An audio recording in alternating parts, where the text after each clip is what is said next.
Hey guys, what is up? Welcome to episode 12 of the Solo Soulscast, and I'm very excited that you could join me this week because this is a glorious day. Well, it's been a glorious week. Dark Souls 3 came out on Tuesday, the 12th of April. Now, unfortunately, this has not been released when I wanted it to, which always happens. You know, best laid plans of mice and men and all that garbage. I'm very bad at sticking to schedules that I give myself. For whatever reason, things come up, and I can't do them. I really wanted to have this completely done and out by like Wednesday, the absolute latest, but Tuesday is what I was shooting for, the day the game came out. I even picked the game up at midnight on Tuesday, from my local GameStop, and I played it for maybe like 30 or 40 minutes before I fell asleep because I was very tired. So I thought I even gave myself a bit of a head start, but here we are, Thursday, what else today? Here we are, Thursday, April 14th, and I'm just recording now, so this most likely won't go up until early Friday morning like they usually do. That's been my inadvertent release day. Again, would love to have these all released on like Wednesday, but what are you going to do? At any rate, I don't want to waste too much more time. I want to talk about Dark Souls 3. So, before I do that, I'm Shane. I'm on some instant, well, not instant, some of it's instant, I guess. I'm on social media. You can find me on Instagram, which is, I think, what I was going to say. That's Kalameet, Kalameet. I have been posting a little more than I was before. I'm thinking of making a second Instagram account for just probably my blog that I have sort of restarted, but I haven't put much work into. You know, again, no fucking time. But that's where we stand right now. You can find me on Twitter. I'm also Kalameet. Same way it was spelled on Instagram, but replace the L with a 1. And finally, YouTube is where you are probably listening to this, and you can find me on YouTube if you search VG Bosses 24/7. That's the letters VG and then the word bosses, all one word, together, then a space, then 24/7, video game bosses 24/7. So that's that. And I've been playing a couple games.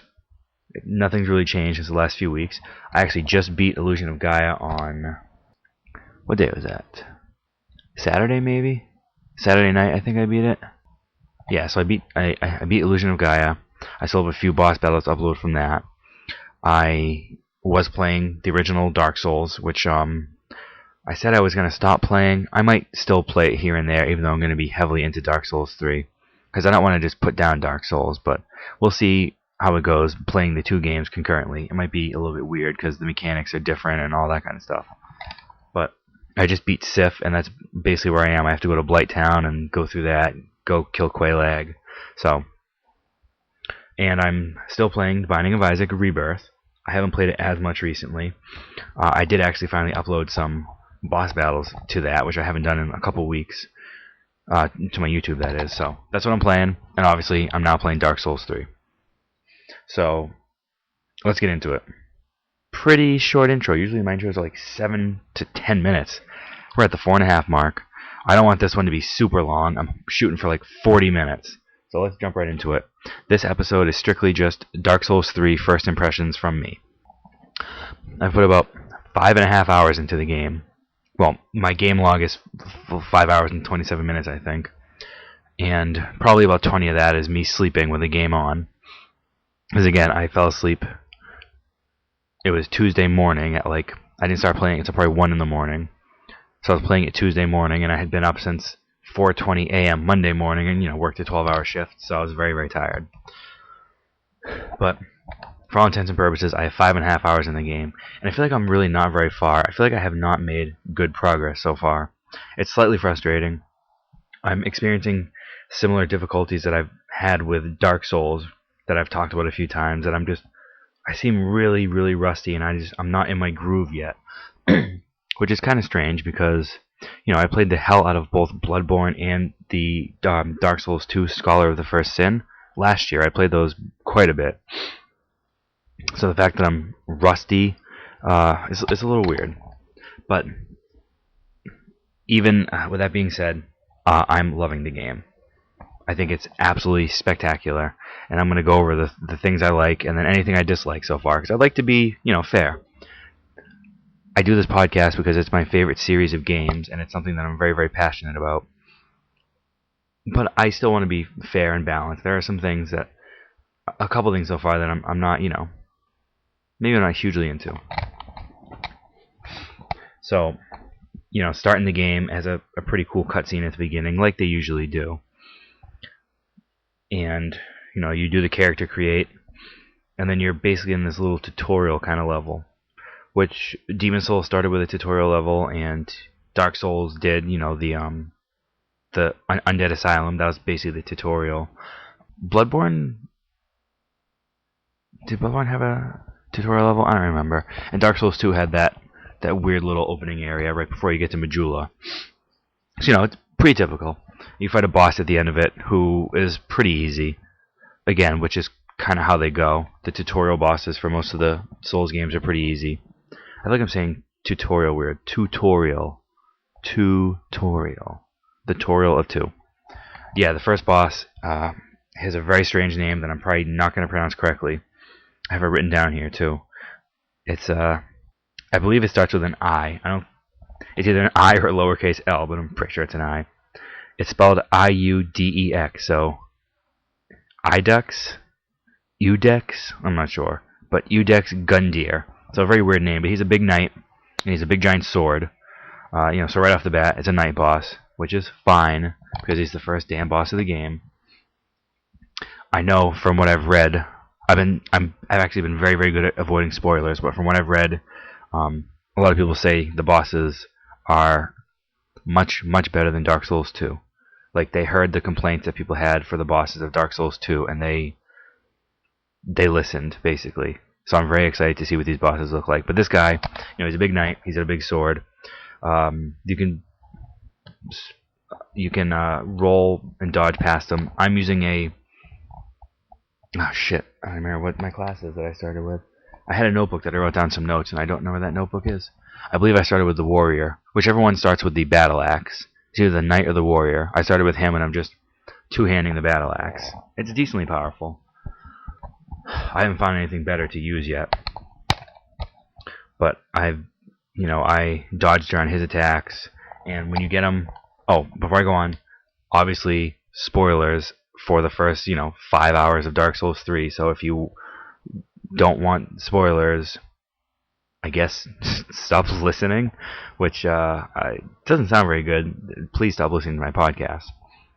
But just to let everyone know, from here on out, whenever I talk about Dark Souls 3, I'm talking about everything that I've seen and everything that I've done. And if you're not as far into the game as I am, and you don't want the spoilers, play the game and get as far as I am, and then listen. So, if everyone doesn't listen this week, and listens maybe next week when they're caught up, that is fine, and I will not even be mad. So, about halfway through the battle, he, transforms, and it's very Bloodborne-like. That's one thing I've gotten almost equal amounts of Bloodborne and even Demon's Souls vibes. And obviously, original Dark Souls, which is all great. So he transforms, this big giant, almost like snake apparition, really weird thing, shoots out of his head, and it swirls around him.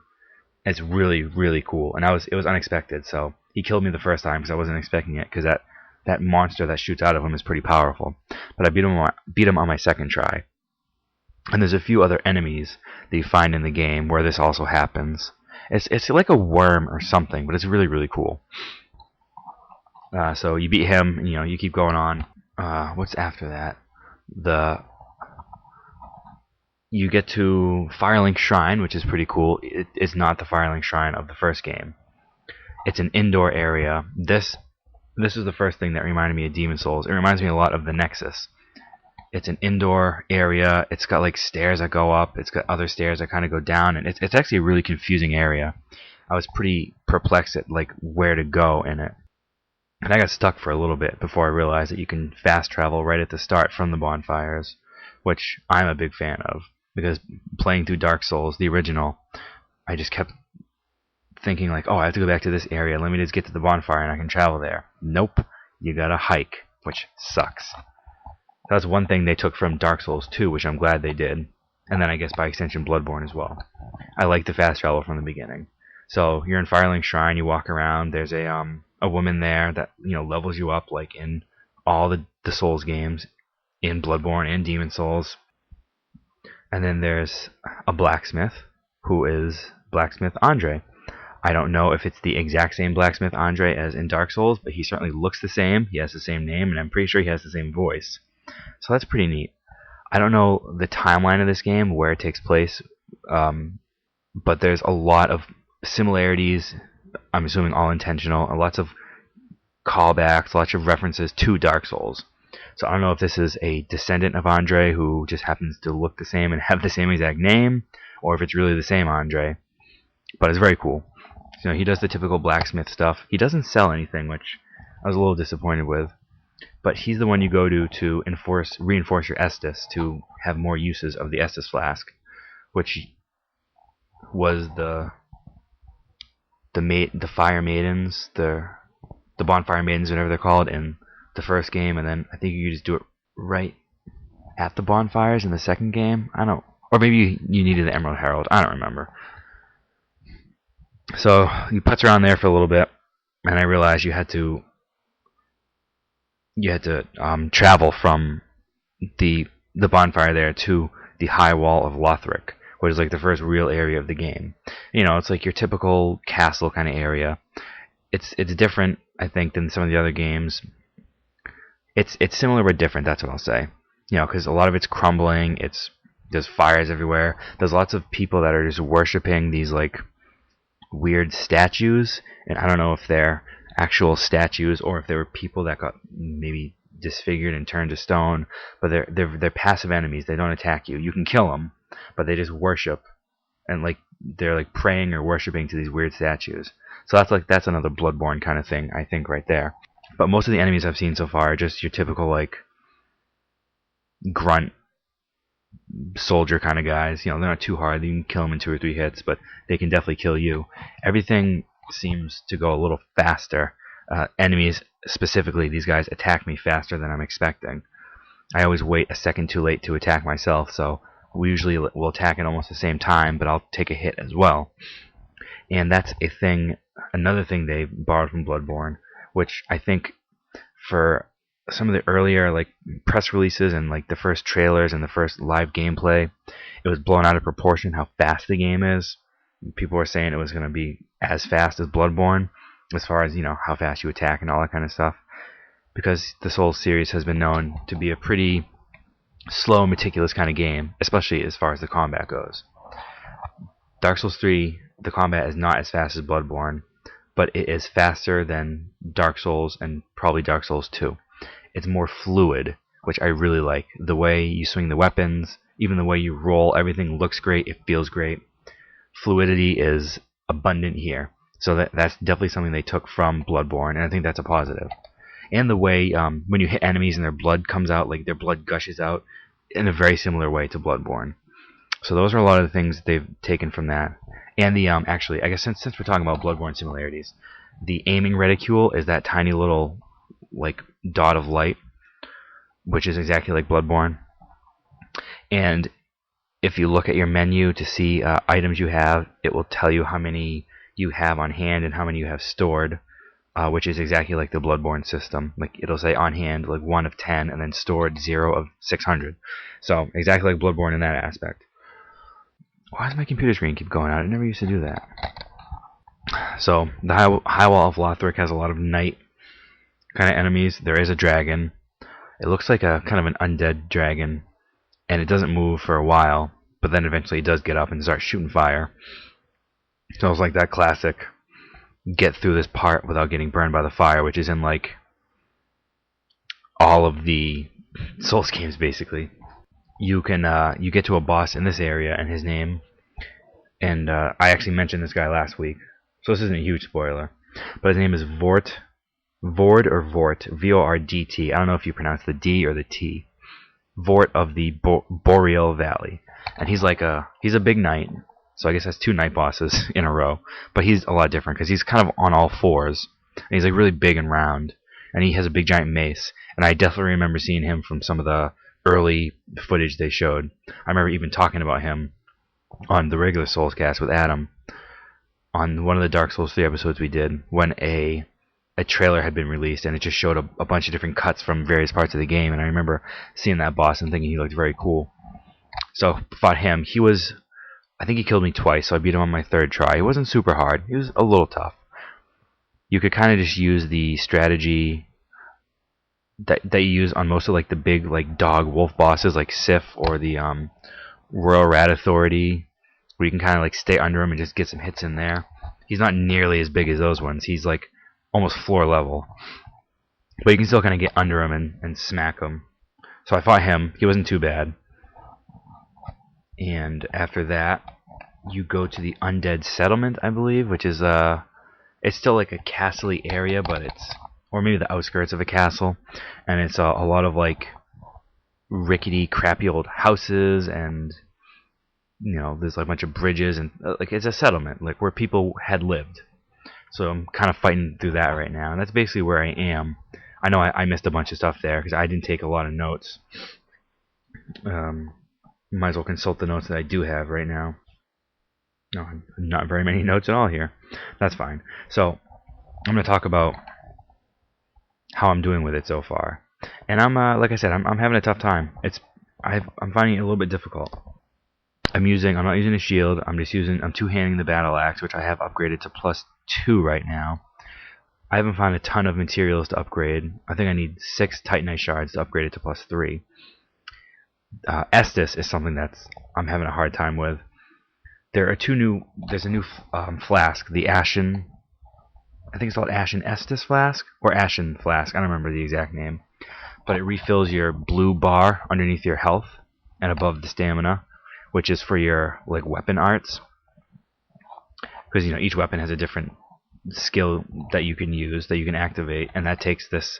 I think it's called FP. I'm not even sure what that stands for, but each weapon can do something different, and it uses that blue bar. So these Estus flasks, the Ashen ones, they replenish that bar. You can choose how many allotted you have for each. Like when you start, you have a total of 4 flasks, and you can like split that between 2 Estus flasks that recover your health and 2 Ashen flasks that recover your blue bar. Or you can do 3 in 1, which I think is how it's defaulted. I went to 4 and 0 because I don't use the weapon art too much right now. Mine is it's called War Cry for the axe, and I think I don't know entirely what it does. I think it gives you a bit of a buff, like makes you hit harder.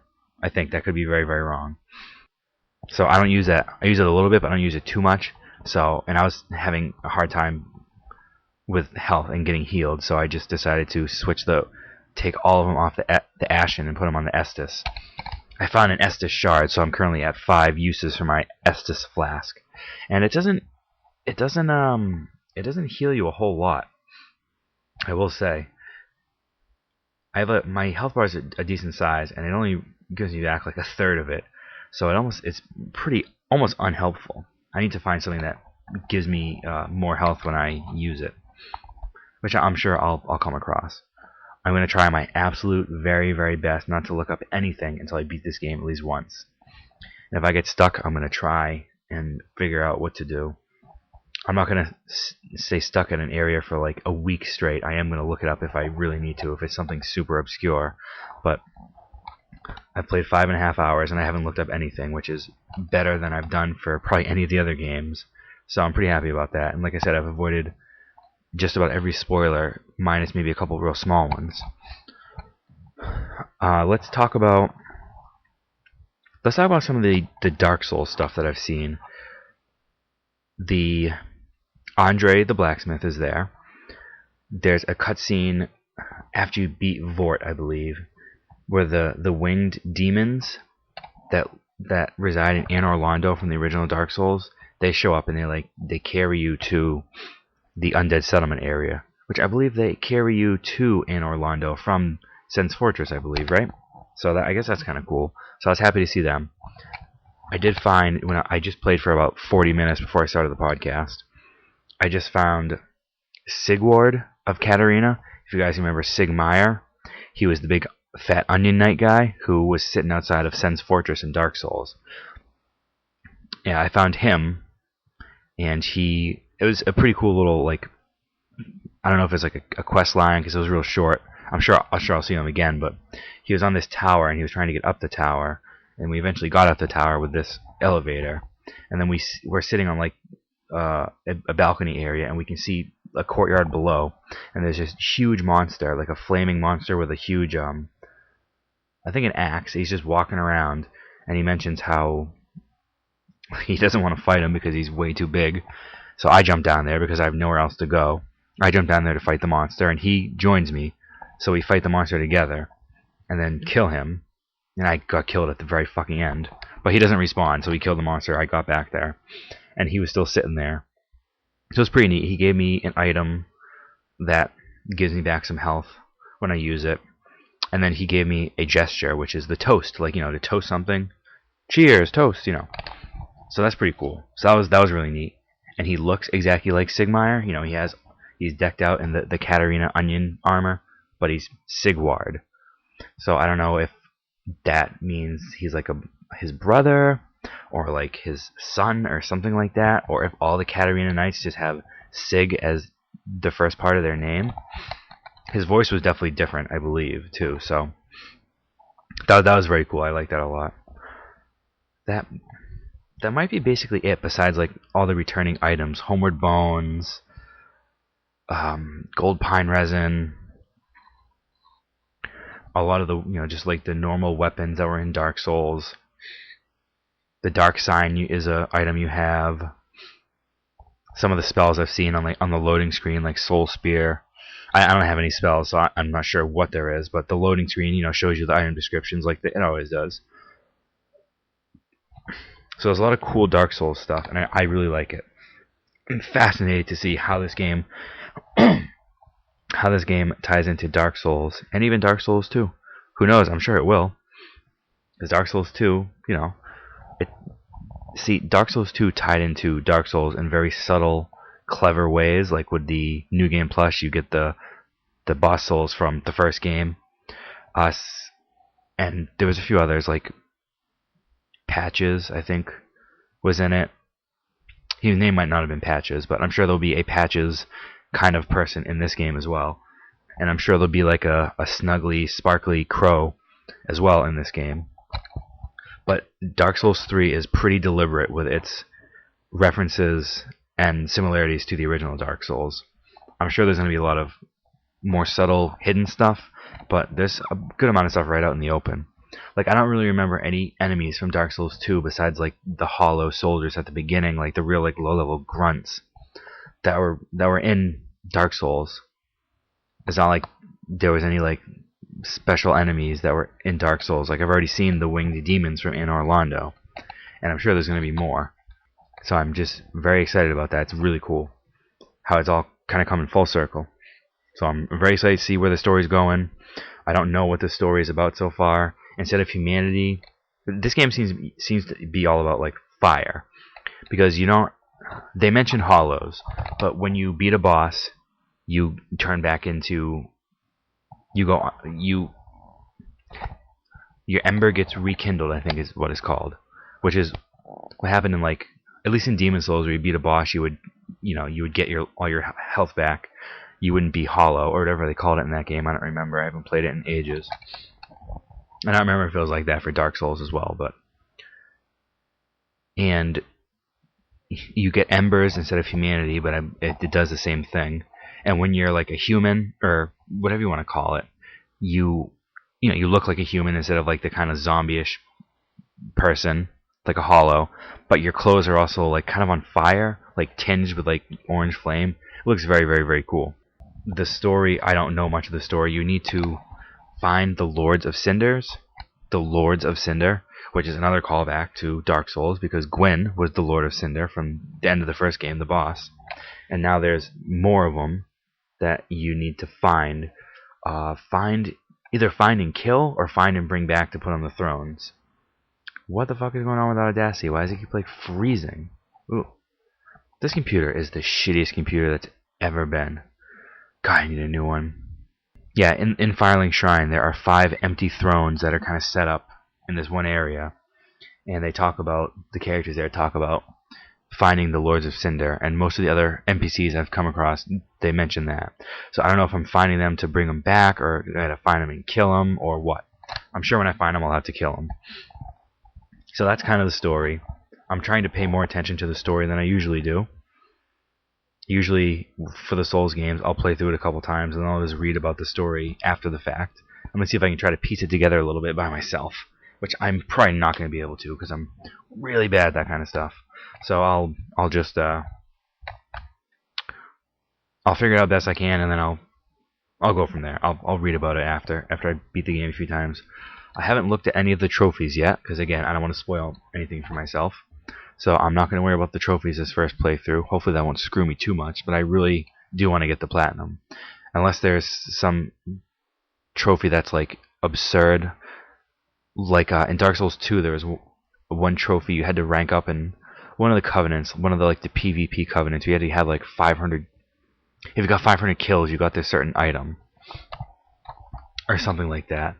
But you could, instead of actually doing that, you could buy that item from Chancellor Weller, I think his name was, like the ghost that's in the Drangleic Castle at the end. If you play through on New Game Plus Plus, he'll sell you those spells that you would otherwise have to grind for hours and hours to get. So if there's anything like that where you have to like get 500 kills online and there's no workaround, then I don't think I'll ever get the platinum, because I can't do that shit. I haven't tried any kind of PvP or summoning yet. I did see when you're human and kindled, whatever the hell it is, you see the summon signs on the ground. There are white ones, which are normal, and then there's purple ones. And that says, when you like hover over it, if you want to summon a Mad Phantom. And I don't know what that means. I didn't try it. I don't know if that means that it's going to be like a PvP thing where they attack you. I don't know if it means... I don't know. Maybe one day I'll just have to do it and find out. Because that's how you learn in this game. You try it and see what happens, and then you learn and you go from there. So that's probably what I'll have to do. And I haven't been invaded. I haven't seen any kind of invading signs or anything like that. I think you can buy... Actually, I'm not sure. One of the gifts you can choose when you create a character, I think, is a red eye orb, maybe, which lets you invade a world or something like that. I haven't seen anything like that yet, though.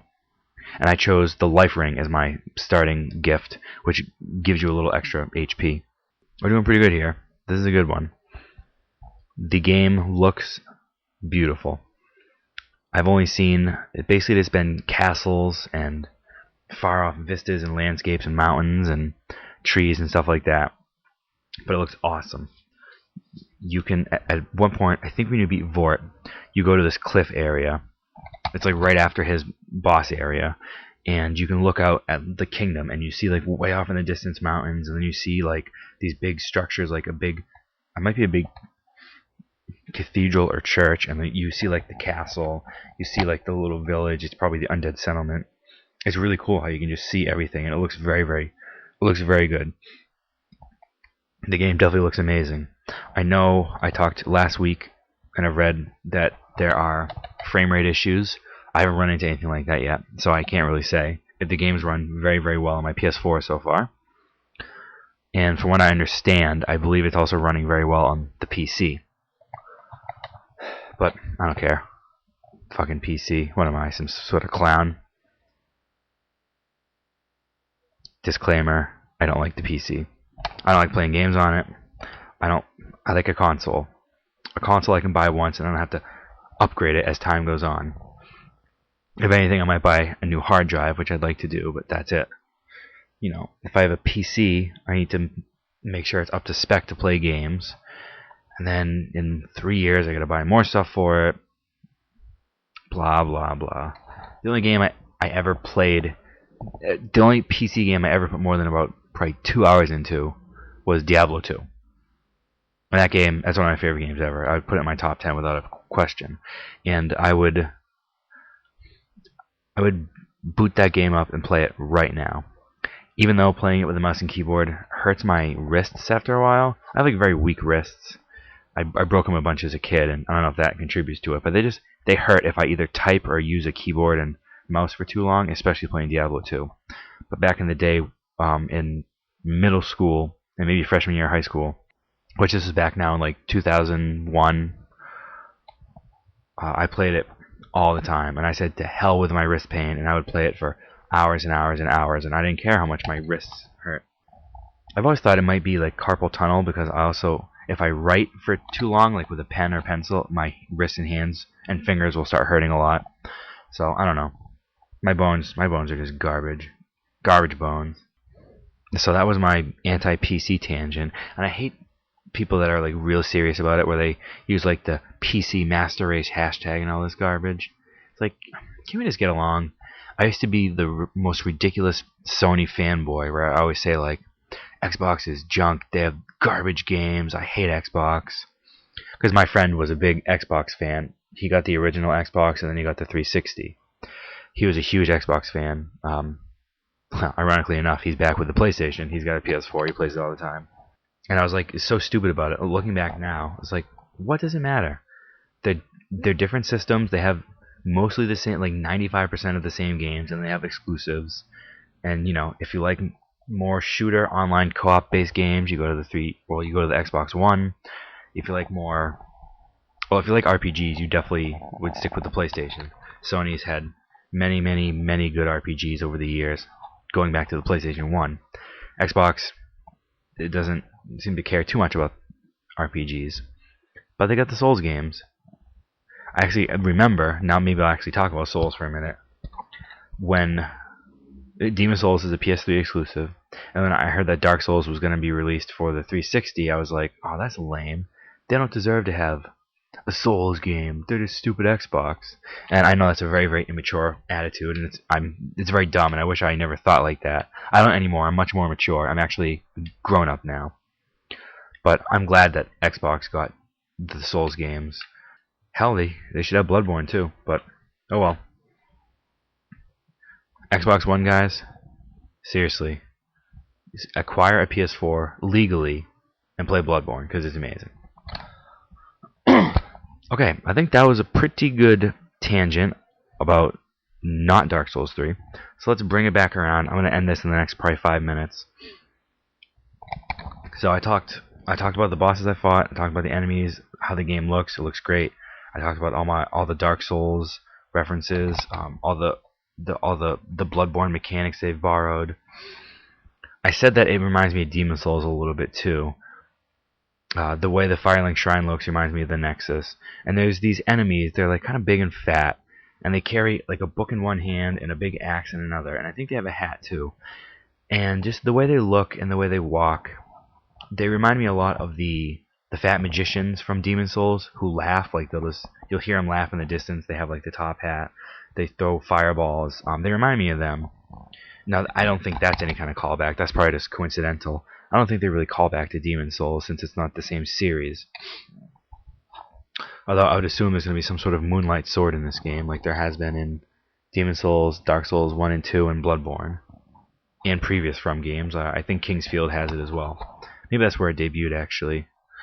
But I've been getting a bit of a Demon Souls vibe, and I like that a lot. I think I remember reading a review or somewhere that there's a Tower of Latria-like area in this game, so that would be another Demon Souls callback. But, okay, like I said, I'm going to end this in a minute. Well, in a couple minutes.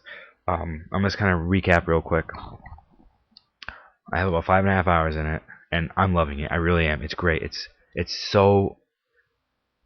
one of the best feelings to be able to jump into a brand new Souls game with a new world, new enemies, new bosses, new story, new characters, you know, all the new stuff. Because you can play Souls, play Dark Souls 1 5 times, or beat it 5 times, or Dark Souls 2, whatever.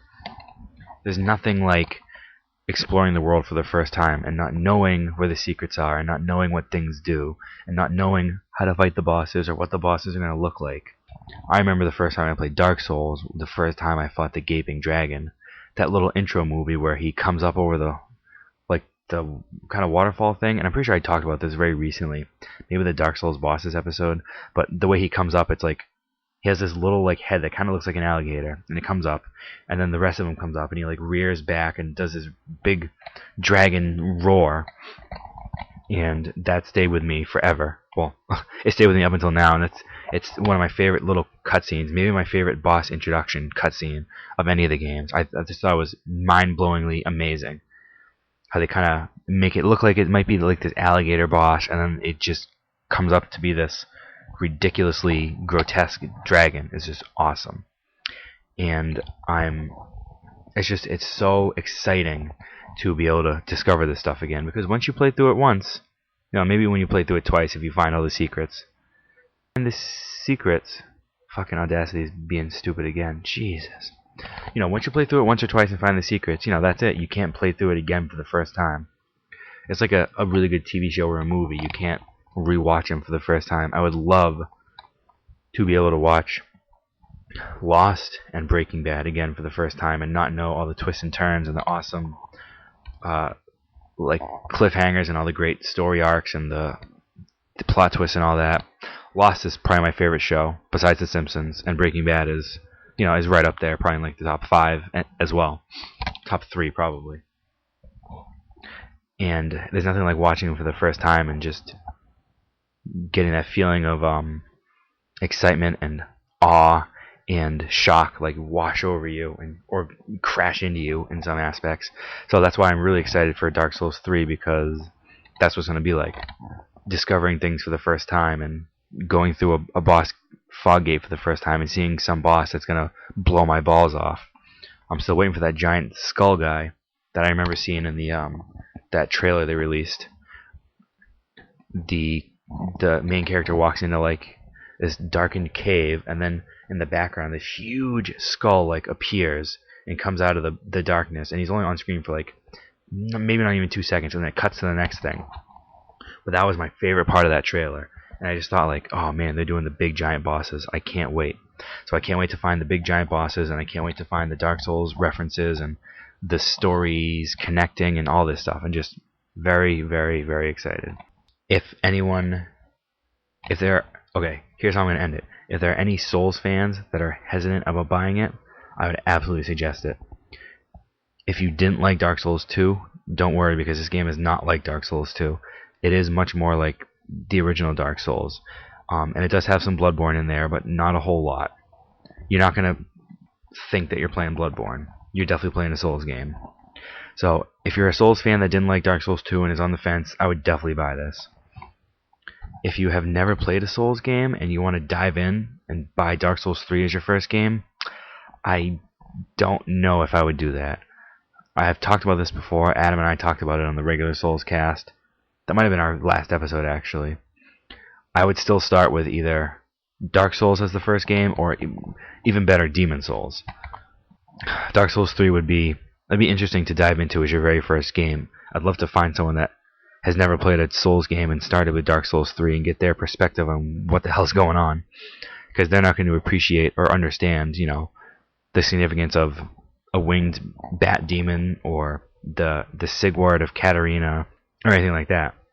I would say, obviously, if you're a Souls fan and love all the games, you've already bought it and played it, and you're probably way farther than I am. I might play a little more tonight. I'm kind of tired, but I should be able to play tomorrow night, and I will definitely be able to play Saturday night, and going forward, we'll see. My wife has been playing through Portal 2, so we actually brought our living room TV into the bedroom a few nights ago, and she played Portal 2 while I played Dark Souls 3. That was pretty cool. So if she's playing that, I'll probably get a little more time to play Dark Souls 3. And I think the final thing I'm going to say is, a lot of people I've seen online, like on Instagram, a lot of people I follow and follow me love the Souls games, and a lot of them are talking about how much they love it. Some have even said it's the best Souls game, and I'm not ready to go that far. I'm only 5.5 hours in, so I can't really say, but I've heard people say it's the best Souls game, and everyone I see online and talk to on Instagram and Facebook, they'll say they love it. No one has said anything bad about it yet. So everyone seems to love it so far. I read a couple more reviews on Monday before I bought the game from GameSpot, I think, and then Game Rant, which is a website I never heard of. GameSpot gave it an 8 actually, which I thought was a little low. Game Rant gave it a 4 out of 5, and I'm pretty sure that's basically what it's getting, across the land. 9 out of 10, 4 out of 5, an A, that kind of stuff. So I'm very happy. It's a great game, a lot of fun, and I can't wait to dive back into it pretty soon. I think that's everything. I think we can stop. A little bit of a shorter episode, which is fine because now I got to edit it. And God, I hate the editing. It takes so long. So hopefully, if you're listening to this, maybe it's Thursday, but it's probably Friday. So at any rate, next week, I'm not going to say when it's going to be released. Next week, I'm probably going to do another Dark Souls 3 episode. It will be... I'm at 5.5 hours now. I should be well over 10 or 12 hours by then. So it won't be a first impressions. Maybe it'll be a second impressions. It'll be, what have I done in the last 7 or 8 hours in this game, and how am I liking it? Am I still liking it? How do these different mechanics work? And all that kind of stuff. So that's probably what it's going to be. I'm not going to do just Dark Souls 3 for the next 2 months. But at least for next week, it will be Dark Souls 3, and maybe the week after. I'm not sure. I haven't thought that far ahead. But that's everything. Guys, thanks a lot for listening. And go play Dark Souls 3. Catch you on the flip side. Bye.